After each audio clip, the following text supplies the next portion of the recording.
collaboration with the Cyprus Mail. This is the Cyprus News Digest with Rosie Charalambous.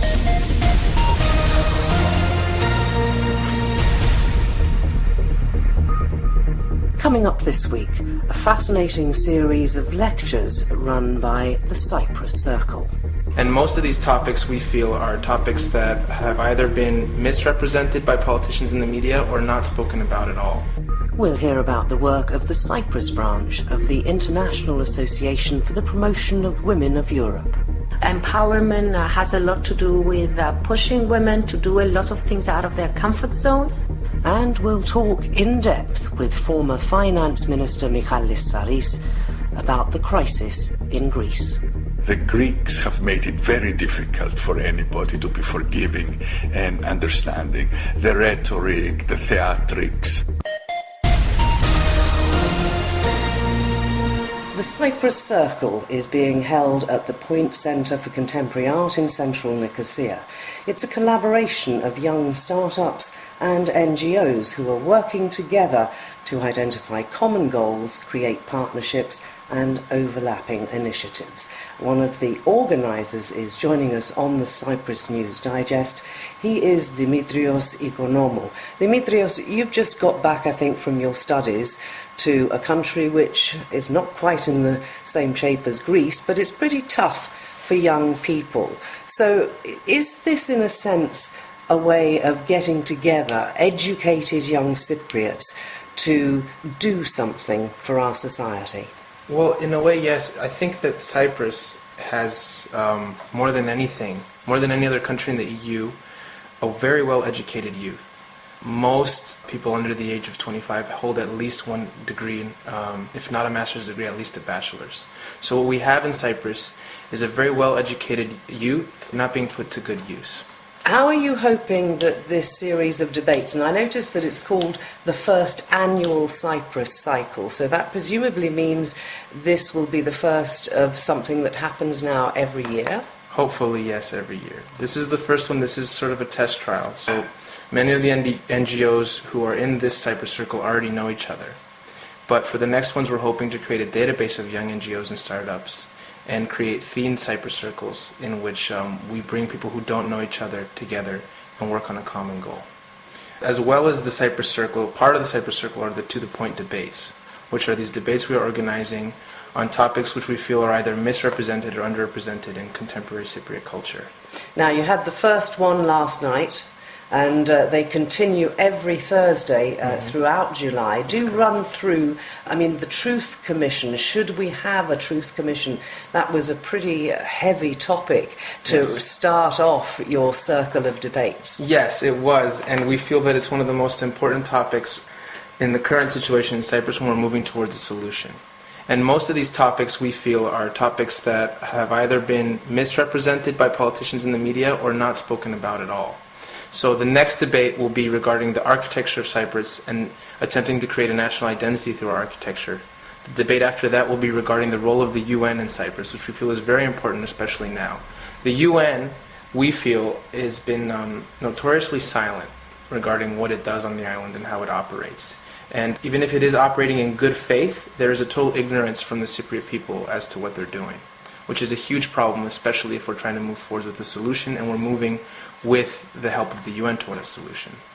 After that, we have a debate regarding the role of women in Cyprus, because we feel that the role of women in Cyprus has been taking a back seat to Turkish Cypriot and Greek Cypriot relationships and relations for the past 40 years. And it's something that also needs to be discussed now. That's an interesting one, because the issue of gender representation on both the technical committees and any negotiating teams has very much been highlighted. There are hardly any.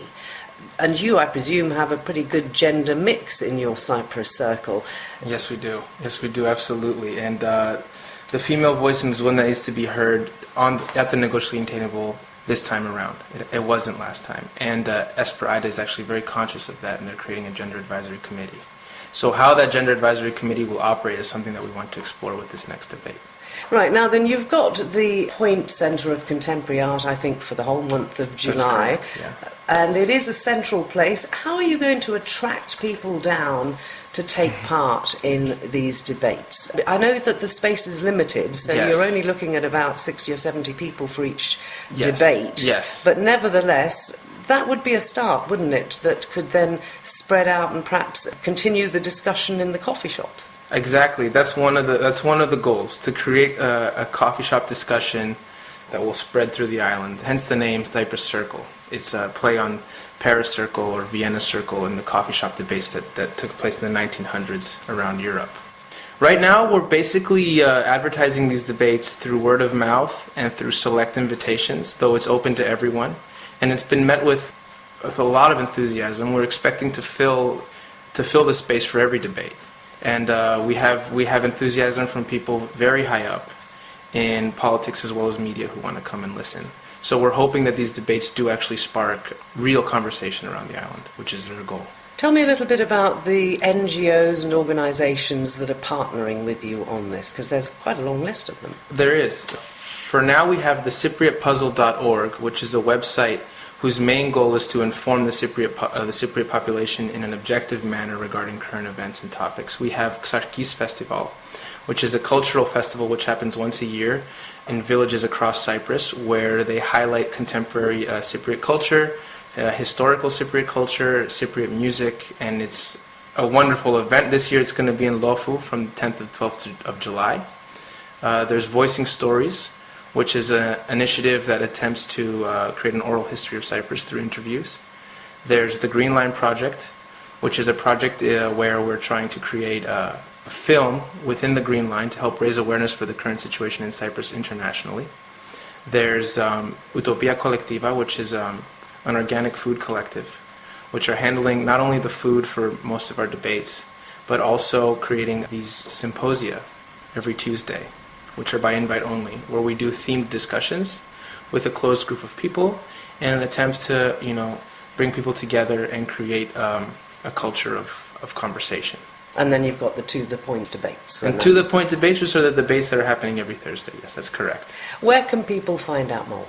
They can find out more on Facebook at To The Point Debates, or they can come to a Point Gallery anytime. The door will be open all through July, and you can speak with anyone there. We have an open door policy for all of July, where if you come and you want to speak with us, you're more than welcome to learn more.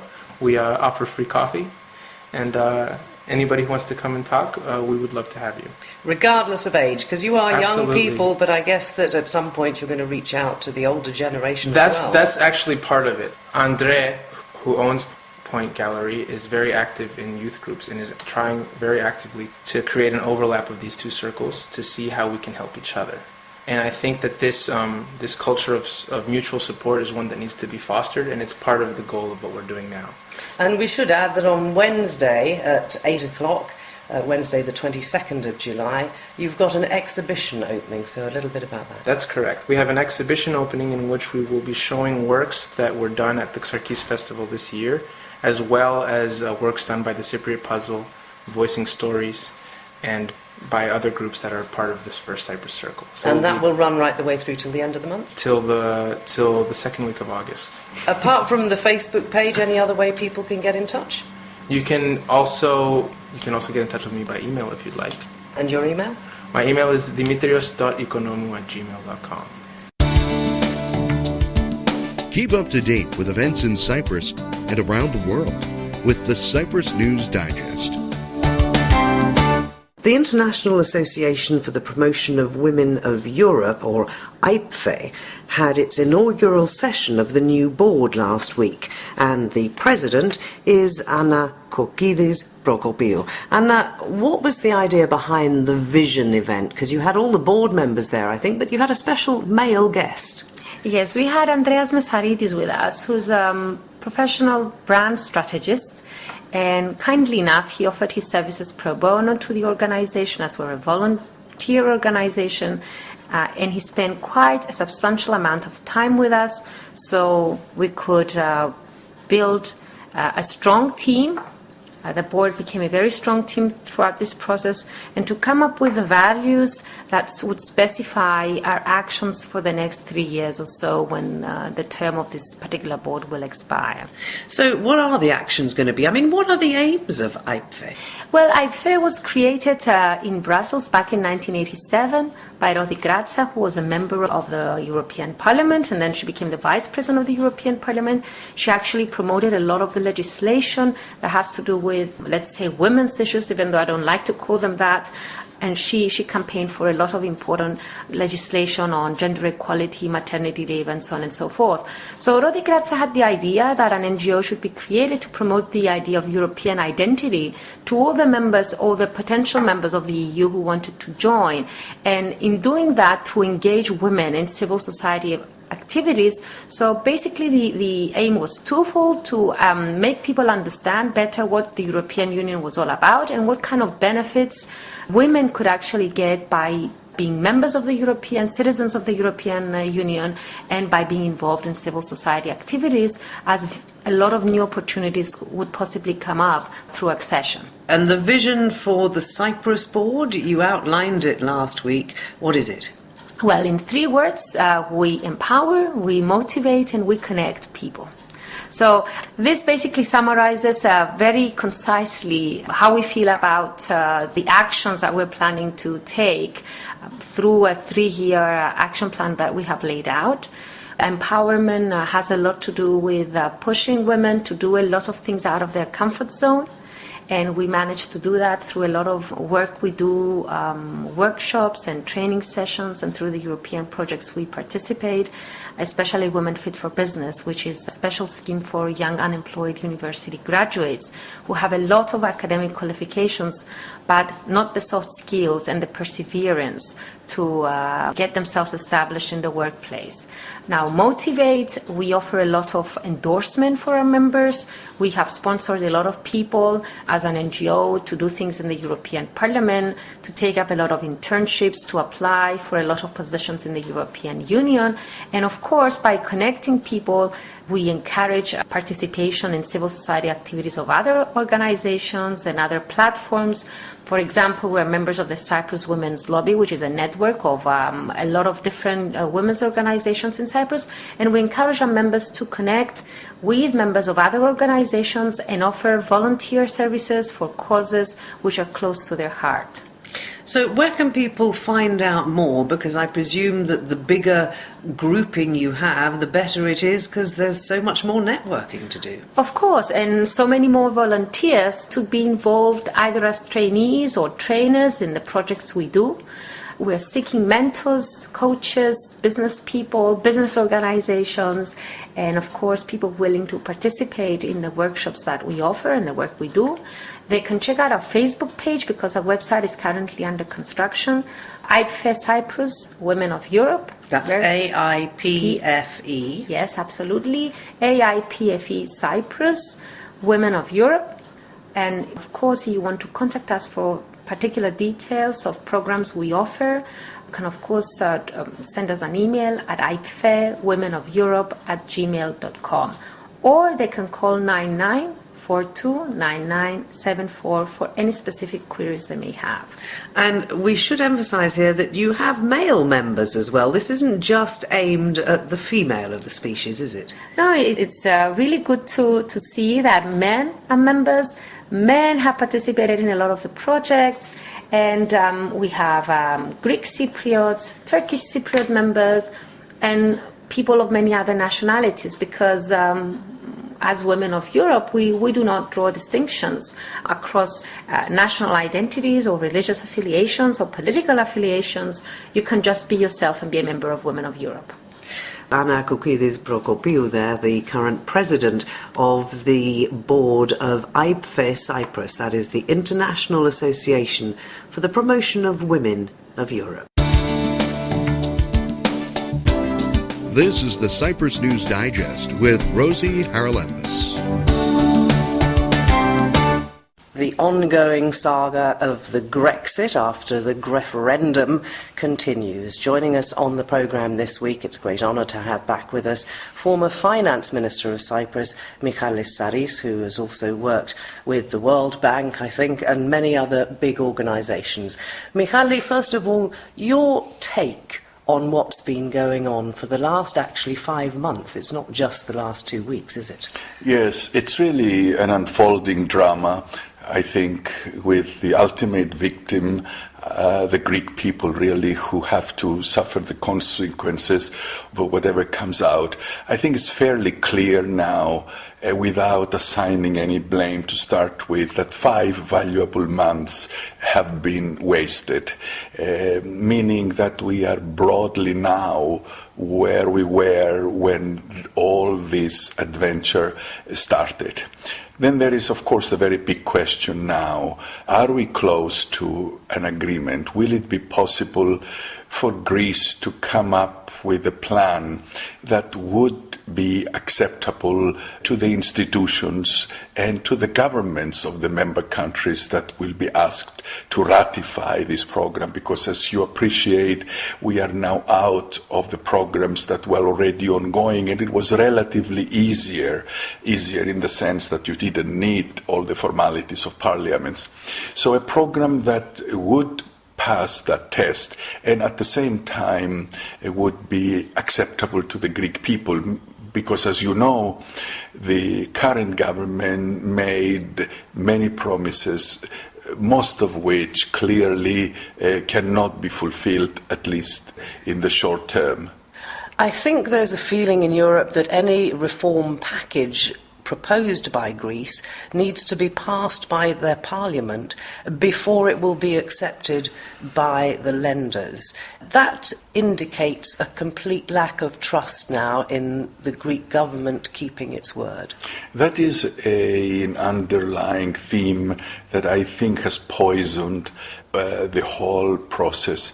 The Europeans in general and the people dealing with Greece have come to the conclusion that they cannot rely on the word. And it's not just, I fear, Rosie, of this government. I think part of the tragedy is that Greece agreed to a balanced program at the beginning, which would have implied fiscal consolidation, but at the same time reform that would have given some chance to growth to resume. The previous governments have done precious little in that area. So we are left with the pain without the possibility of gain. So that mistrust dates back. At the same time, the Greek people have a sense that the solidarity that they expected by being a member of the European Union and the Eurozone has not been forthcoming. So on both sides there is this mistrust. And that, I think, will make the agreement more difficult, because I think the institutions will insist on frequent and thorough policing of what's going on. The Greeks now, the new government, are very allergic to this spectacle of being policed on a constant basis by these people in dark glasses and dark suits coming into the Greek ministries and asking questions. So that mistrust is underlying this process. And we need something to break this. I think right now the formula that could work is for the Germans to relax their strong antipathy to debt relief. It is an antipathy, by the way, that is based on Realpolitik. I think the German Chancellor judges that she cannot pass from her parliament an agreement that forgives debt without upfront action, which goes back to that mistrust. I think we need to do something. I think they need to come to some statement that, without actually forgiving debt now, gives a very definite hope that once the program begins to be implemented, then I think there will be some debt relief. The Americans are playing, just to complete that thought, an important role there. The Americans are looking at the geopolitical fallout of this that could be substantial. And they also see that this debt situation could be part of the solution, and that's why they forced the IMF to disclose that report just before the referendum, saying that the Greek debt, as it is now, is unsustainable in the sense that it puts too heavy a stone around the throat of the Greek economy. Well, I think everybody understands that. I mean, they can't actually even get close to paying off the debt itself. They're still paying interest, aren't they? And it's going up all the time. So we know it's not sustainable.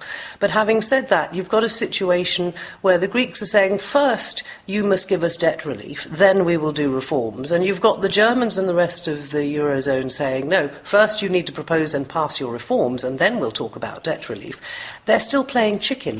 They are indeed, and this is a little bit like a child's play. You go first, I go first. If you don't go, I don't go. And this is where a statesman type of behavior is needed, where you take some chances on both sides. I think the goal of not derailing the European project, the European dream, I think it would be unthinkable to my mind and to many people that we have the Acropolis and the Parthenon outside the European edifice. I think that everybody wants to avoid. It's not just a question of how will financial markets react for a couple of days. That I think we can handle. We have enough expertise now to. It's more the idea that even a misbehaving member of the family is not allowed to repent and come back into the family. On the other hand, we have to be fair. The Greeks have made it very difficult for anybody to be forgiving and understanding. The rhetoric, the theatrics, substitution of this lecturing. I mean, the idea that you would go to Europe and be armed by the fact that you have a recent strong political mandate, that the problem is not really in Greece, but in the European architecture that allowed Greece to borrow too much. And the idea that I don't talk to technocrats because I want to talk to presidents and chancellors is clearly counterproductive. I am convinced that had the Greeks benefited from the sympathy they had after this election, most people felt that the program of austerity was too brutal in Greece, too much, over too soon, focused on too few people. So if they'd come up with a decent proposal and started implementing it back at the beginning of the year, do you think things would have been different? I mean, a lot of blame has been attached to the approach of Varoufakis, hasn't it? Yes. Look, Varoufakis, of course, expresses a point of view. There are many backbenchers in the party that are very militant.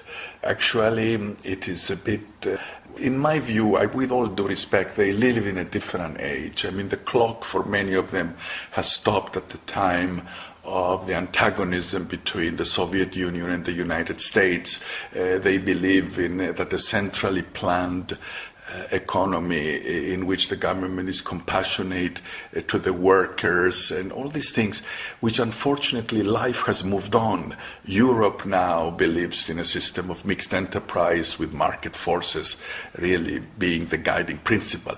If you have a lot of people that don't believe that, which unfortunately it's this mosaic of people that make up the Syriza, then that makes life difficult. But should we look again at the whole European project in terms of the financial side of things? They've been talking, and a lot of people have said all along, we've discussed it before, how can you have a currency that doesn't actually have unity across the bloc in terms of fiscal policy and all the rest of it? Yes, indeed, there is plenty wrong with the architecture.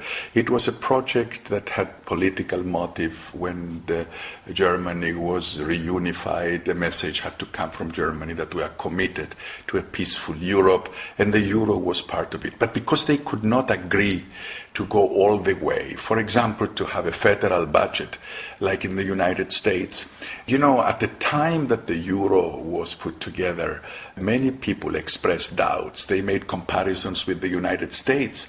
They said we have a country that people watch the same TV shows, they go from state to state, the federal budget dominates all budgets, we have a problem in Alabama and nobody complains that it's the dollars of the New Yorkers or the Californians that fix it. Somebody goes from North Carolina to Boston to work and they don't say it's the East Europeans that are coming to take our jobs. I mean, there is a tremendous difference there. So we had a gap between what was being designed and the underlying realities. This came to the surface when some of the rules were disobeyed, not followed, and crisis management was really found to be wanting. It was a total mess, the way the Greek crisis was handled. This vindictiveness against moral hazard, meaning that they did not reward bad behavior by forgiving debt. Now they regret that had they done so in 2010, with 200 billion, you could have reduced dramatically the Greek debt, at the same time enforce a very strict program. But then there's the argument that austerity isn't working, that it's actually stifling growth, that it's cutting the income coming into the government. People are out of work, the outgoings are more than the incomings. And then there's this question of where the money that Greeks got went. And a lot of it was to save, dare we say it yet again, the banks. Yes. Now, what is the role of the banks in all of this? Some of them have made a lot of money, and then we see Europe almost falling apart. Yes, I think, first of all, I think we have to be more balanced on the question of austerity. There are plenty of examples in this crisis. Cyprus is one.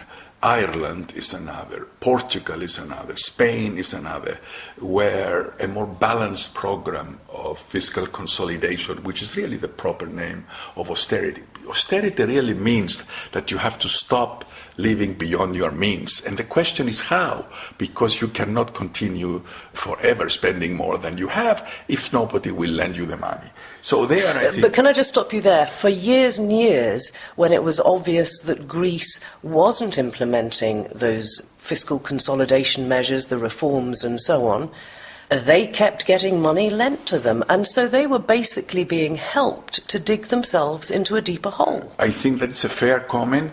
I think they were doing, the fiscal was proceeding well. There was more contraction of the deficit in Greece than in any other country in modern history. What was not happening are the more difficult structural measures, the privatizations, liberalizing professions, fixing the social insurance system, making sure that the labor markets work so that employers have an incentive to employ people, that they don't have to pay so much into all kinds of charges and making it impossible to fire people. So that, I think, was a mess.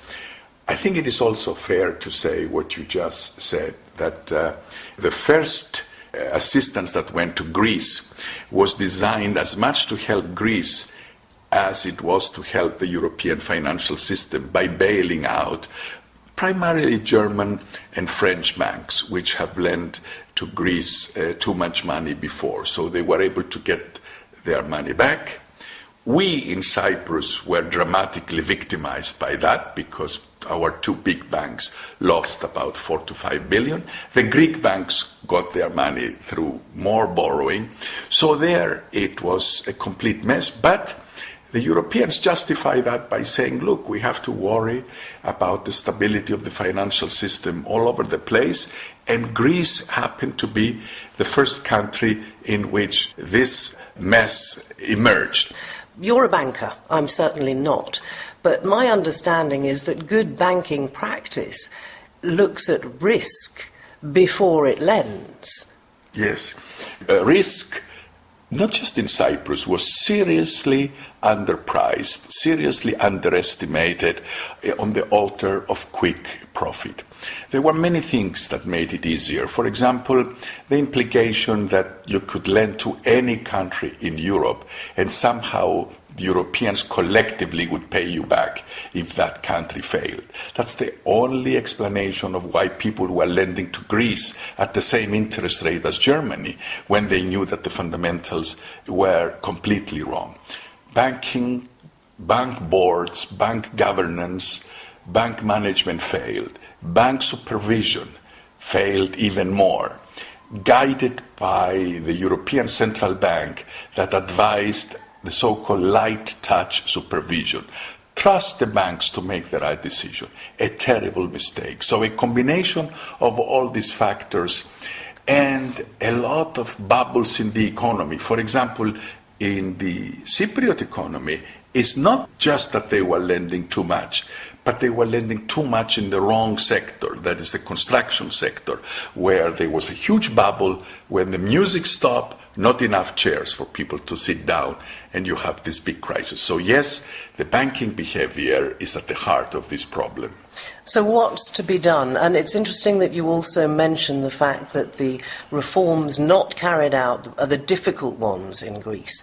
Privatizations, the public sector and so on. Those are the very reforms that we still have to do here in Cyprus. And it's a little worrying to me that elections are coming up before too very long and we haven't yet really completed what we need to do, have we?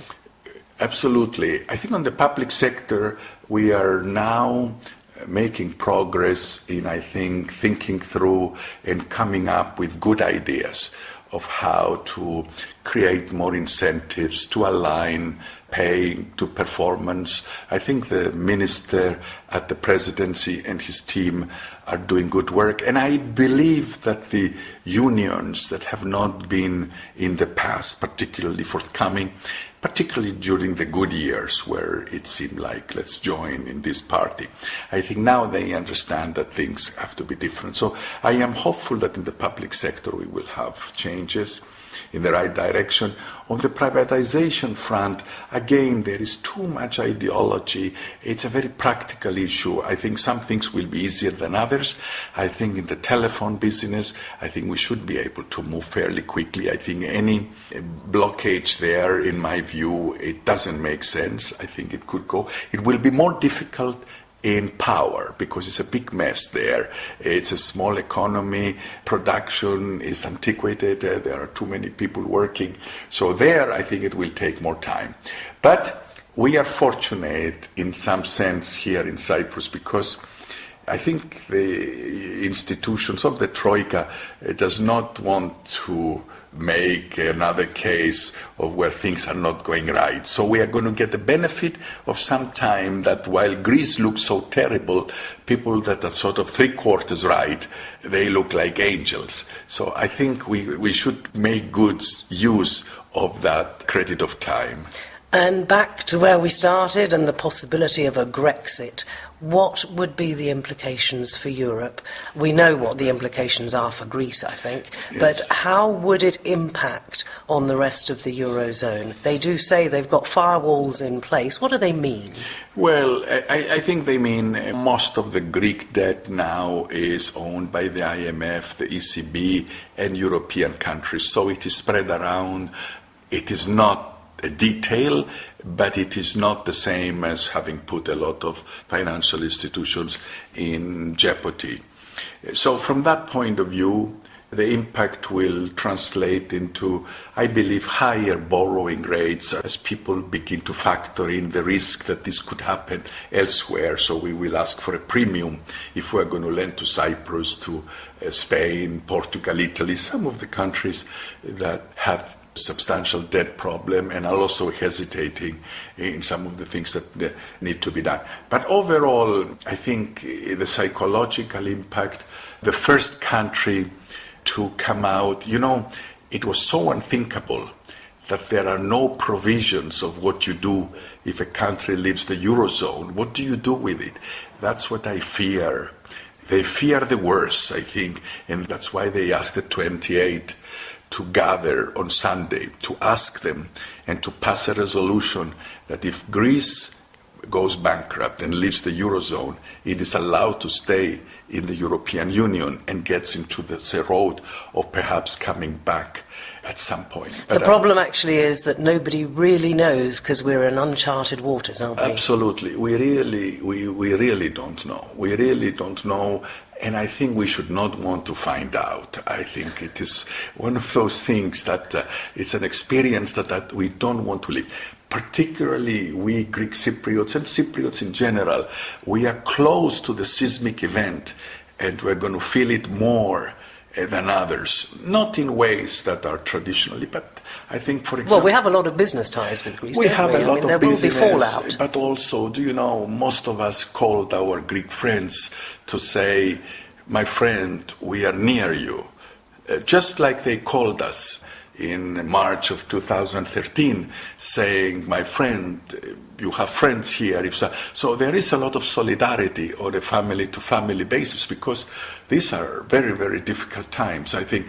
At the same time, though, we have to tell the truth. I mean, I have been on some Greek television programs in which I was in minority saying some of the things that I am telling you, because there were ships passing in the night with their lights turned off. You know, the Greeks talking amongst themselves saying, we have a strong mandate, we said, Ochi, we're going to teach these guys, and the other guys on the other side, we also have a mandate from our people to take care of their own business. So what are these guys talking about? You know, they are not voting for a program. They can vote for whatever they like.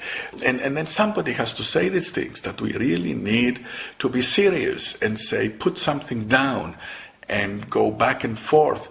Capitalize on the fact that the other guy doesn't want me to go bankrupt. So he'll be willing to give something and to help me pass it through Parliament. Because if I have an agreement that will not pass through Parliament, what's the point of having it? So there were ingredients there, but these theatrics were not helpful at all. Former Finance Minister Michalis Saris.